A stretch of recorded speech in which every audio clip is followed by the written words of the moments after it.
5 ലക്ഷം രൂപയ്ക്ക് വാങ്ങാൻ കഴിയുന്ന ചില വാഹനങ്ങളെ പരിചയപ്പെടുത്തുകയാണ് ഇന്നത്തെ വീഡിയോയിലൂടെ. കാരണം നമുക്ക് അങ്ങനെ കുറേ എൻക്വയറീസ് വരാറുണ്ട്. 5 lakhs budget, 10 lakhs budget, 15 lakh budget എന്നൊക്കെ പറഞ്ഞിട്ട്. സോ അതൊരു സീരീസ് ആയിട്ട് ചെയ്യാമെന്ന് വിചാരിച്ചു. ഇന്ന് ഇന്ത്യൻ വാഹന വിപണിയിൽ 5 ലക്ഷം രൂപയ്ക്ക് വാങ്ങാൻ കഴിയുന്ന ഏതാനും ചില മോഡലുകളെ വളരെ പെട്ടെന്ന് പരിചയപ്പെടുത്താം. എല്ലാ കൂട്ടുകാർക്കും നമ്മുടെ പുതിയൊരു വീഡിയോയിലേക്ക് ഹൃദ്യമായ സ്വാഗതം. മോഡലുകളെ കുറിച്ച് പറയുന്നതിന് മുമ്പ് രണ്ട് കാര്യങ്ങൾ പറയാം. ഒന്ന്, ഇതിൻ്റെ ഓർഡർ ഞാൻ ലിസ്റ്റ് ചെയ്തപ്പോൾ ഉണ്ടായ ഓർഡറാണ്, അല്ലാതെ ആദ്യം പറയുന്നതിന് കൂടുതൽ പ്രയോറിറ്റി അല്ലെങ്കിൽ കൂടുതൽ വാല്യൂ അല്ലെങ്കിൽ ഒന്നും അർത്ഥമില്ല.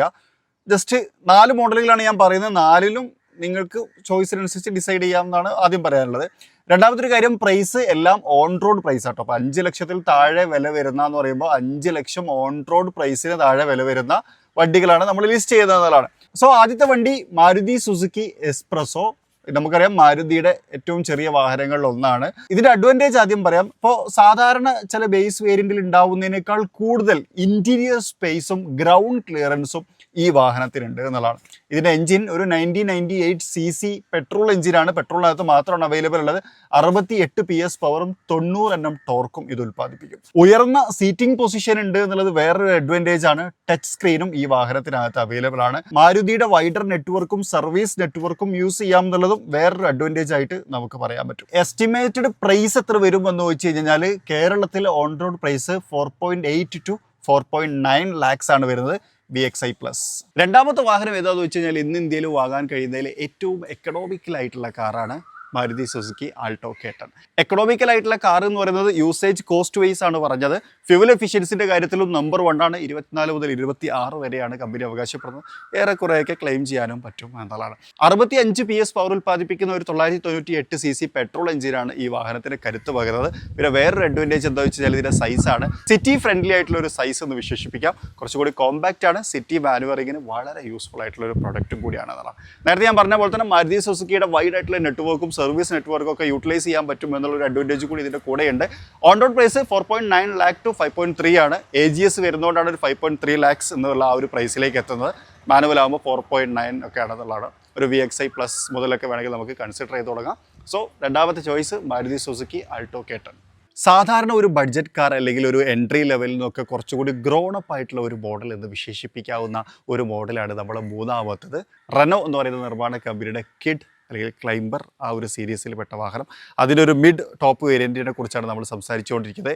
എഞ്ചിനെ കുറിച്ച് വേണമെങ്കിൽ ഒരു 999 cc ആണ്. 91 Nm ടോർക്കും 67 PS പവറും ഇത് ഉൽപ്പാദിപ്പിക്കും എന്നതാണ്. സാധാരണ മോഡലിൽ നിന്ന് കുറച്ചുകൂടി ഫീച്ചർഫുള്ളാണ്. പിന്നെ അതേപോലെ തന്നെ കുറച്ചുകൂടി SUV ആണ് എന്നുള്ള അഡ്വാൻറ്റേജ് ഈ വാഹനത്തിനകത്തുണ്ട്. കാണുന്ന സമയത്ത് കുറച്ചുകൂടി bold and bulky design feel നമുക്ക് കിട്ടും എന്നുള്ളതും അത് റോഡ് പ്രസൻസിനെ കുറച്ചുകൂടി ഗംഭീരമാക്കാൻ സഹായിക്കുന്നുണ്ട് എന്നുള്ളതും ആണ് അതിൻ്റെ ഒരു പ്ലസ് പോയിന്റ്. ഒപ്പം തന്നെ ഉയർന്ന ഗ്രൗണ്ട് ക്ലിയറൻസും ഉണ്ട് എന്നുള്ളതാണ് ഏറ്റവും വലിയ അഡ്വാൻറ്റേജ്. അതിൻ്റെ ഒരു ലുക്കിൻ്റെ ഇടത് ഞാൻ പറയും. പിന്നെ ഫീച്ചർഫുൾ ആയിട്ടുള്ള ഒരു മോഡൽ കൂടിയാണ് എന്നുള്ളതാണ്. ഒരു 5 ലാക്ക് to 5.3 ലാക്ക്, അതായത് മിഡ് ടോപ്പ് വേരിയൻറ്റ്, അതാണ് നമ്മൾ പറയുന്നത്. ആ ഒരു പ്രൈസാണ് ഇതിന് വരുന്നത്. AMTക്കകത്തും 5 സ്പീഡ് മാനുവൽ ട്രാൻസ്മിഷനകത്തും ഇത് അവൈലബിൾ ആണ് എന്നുള്ളതാണ്. സോ ഈ ഒരു പ്രൈസ് റേഞ്ചിൽ കുറച്ചും കൂടി കൺസിഡർ ചെയ്യാൻ പറ്റുന്ന ഒരു മോഡൽ എന്ന് വേണമെങ്കിൽ ക്ലൈംബറിനെ അല്ലെങ്കിൽ കിഡിനെ വിശേഷിപ്പിക്കാം. സാധാരണ ഹാച്ച് ബാക്കിനേക്കാളും കൂടുതൽ പവർഫുള്ളും കൂടുതൽ സേഫറും കൂടുതൽ പെർഫോമൻസും കൂടുതൽ ബിൽഡ് ക്വാളിറ്റിയും ഒക്കെ ഉള്ളതാണ് നമ്മുടെ 4ാമത്തെ model. That is Tata Tiago. അതിൻ്റെ മിഡ് വേരിയൻറ്റിനെ കുറിച്ചാണ് നമ്മൾ സംസാരിച്ചുകൊണ്ടിരിക്കുന്നത്. ഒരു 5 ലക്ഷം മുതൽ 5.5 ലാക്ക് വരെയാണ് ഇതിൻ്റെ ഓൺ റോഡ് പ്രൈസ് വരുന്നത്. യൂസ്ഫുൾ ആയിട്ടുള്ള കാര്യങ്ങൾ അല്ലെങ്കിൽ എന്തുകൊണ്ട് എടുക്കണം എന്നൊക്കെ ചോദിച്ചു കഴിഞ്ഞാൽ നേരത്തെ പറയുന്നൊരു കാര്യമാണ് സേഫ്റ്റി. ഗ്ലോബൽ എൻക്യാപ്പിൻ്റെ സേഫ്റ്റി പവർ കൂടുതലാണ്. അതായത് സേഫ്റ്റി റേറ്റിംഗ് ഒക്കെ ഭയങ്കരമാണ്. മോർ പവർഫുൾ ആണ്. ഇപ്പോൾ നമ്മൾ ലിസ്റ്റ് ചെയ്തതിനേക്കാൾ പവർഫുൾ ആണ്. എഞ്ചിൻ കുറിച്ച് പറയുന്ന സമയത്ത് എനിക്കത് മനസ്സിലാവും. പിന്നെ കൂടുതൽ സേഫറാണെന്ന് ഞാൻ പറഞ്ഞു. പിന്നെ നല്ല ബിൽഡ് ക്വാളിറ്റി ഉള്ളൊരു മോഡലാണ് എന്നുള്ളതാണ്. എഞ്ചിൻ സ്പെക്ക് പറയുകയാണെങ്കിൽ ഒരു 1.2 ലിറ്റർ പെട്രോൾ എഞ്ചിനാണ്. 86 PS പവറും 113 Nm ടോർക്കും ഉൽപ്പാദിപ്പിക്കുന്നുള്ളതാണ്. മറ്റേക്കാളും മോർ പവർഫുൾ ആണ് അല്ലേ. Touch screen infotainment system, dual air bag, ABS, EBD തുടങ്ങിയിട്ടുള്ള സേഫ്റ്റി ഫീച്ചേഴ്സ് ഒക്കെ ഈ വാഹനത്തിനകത്ത് വരുന്നുണ്ട്. അതായത് ഈ ഒരു വേരിയന്റിലേക്ക് വരുന്ന സമയത്ത്. പിന്നെ നേരത്തെ പറഞ്ഞ പോലത്തെ കൂടുതൽ സേഫറാണ്. നല്ല സേഫ്റ്റി റേറ്റിംഗ് ഉണ്ട് എന്നുള്ള ഒരു അഡ്വാൻറ്റേജ് ആണ്. വേറൊരു കാര്യം ശ്രദ്ധിക്കുക, ടിയാഗോനെ കുറിച്ച് പറയുന്ന സമയത്ത് ടോപ്പ് വേരിയന്റ് 5 ലാക്കിനേക്കാളും മുകളിലാട്ടോ അതിന്റെ പ്രൈസ്. നമ്മളിപ്പോൾ പറഞ്ഞുകൊണ്ടിരിക്കുന്ന മിഡ് വേരിയന്റ് ആണ്. അത് ഈ ഒരു 5 ലാക്ക് ഓൺ റോഡ് പ്രൈസിന്റെ ഇടയിൽ നമുക്ക് കിട്ടും എന്നുള്ളതാണ്. അപ്പോൾ ഇതിന്റെ പ്രൈസ് എത്രയെന്ന് വെച്ച് കഴിഞ്ഞാൽ ഈ മിഡ് വേരിയന്റ് 5 ലാക്ക് to 5.5 ലാക്കിന്റെ ഇടയിലാണ് ഓൺ റോഡ് പ്രൈസ് വരിക. ഈ ഇൻ ബിറ്റ്വീൻ പറയാൻ കാരണം ചിലതൊക്കെ അങ്ങോട്ടും ഇങ്ങോട്ടും വേരി ആവും എന്നുള്ളതുകൊണ്ടാണ്. സോ നമ്മൾ ഇത്ര നേരം പറഞ്ഞുകൊണ്ടിരുന്നത് 5 ലക്ഷം രൂപയ്ക്ക് ഓൺ റോഡ് കിട്ടുന്ന, അതായത് എല്ലാം കഴിഞ്ഞ് നമ്മളെ കയ്യിൽ നിന്ന് 5 ലക്ഷം കൊടുത്താൽ അത് അതേപോലെ കിട്ടുന്ന എക്സ്ഷോറൂം പ്രൈസ് അല്ല, ടാക്സും മറ്റു കാര്യങ്ങളും ഒക്കെ ആഡ് ചെയ്തിട്ട് ആ ഒരു പ്രൈസ് റേഞ്ചിൽ നമുക്ക് വാങ്ങാൻ കഴിയുന്ന 4 വണ്ടികളെ കുറിച്ചാണ് നമ്മൾ ഇത്ര നേരം സംസാരിച്ചത്. നിങ്ങൾക്ക് ഇഷ്ടപ്പെട്ടിട്ടുണ്ടാവും വിചാരിക്കുന്നു. ഇഷ്ടപ്പെട്ടെങ്കിൽ ലൈക്ക് ചെയ്യാൻ മറക്കരുത്. പിന്നെ അതുപോലെ തന്നെ ഇത് യൂസ്ഫുൾ ആണെന്നുണ്ടെങ്കിൽ, ഇതുപോലത്തെ വേണമെന്നുണ്ടെങ്കിൽ ഏത് പ്രൈസ് റേഞ്ചിലുള്ളത് ഇത് ചെയ്യണം എന്നുള്ളത് നിങ്ങളൊന്ന് കമൻറ്റ് ചെയ്യും. അപ്പോൾ നമുക്കത് വീണ്ടും ചെയ്യാം. അപ്പോൾ മറ്റൊരു വീഡിയോയിൽ മറ്റൊരു വിശേഷമായിട്ട് കാണാം. അതുവരെ ചെറിയൊരു ബ്രേക്ക്.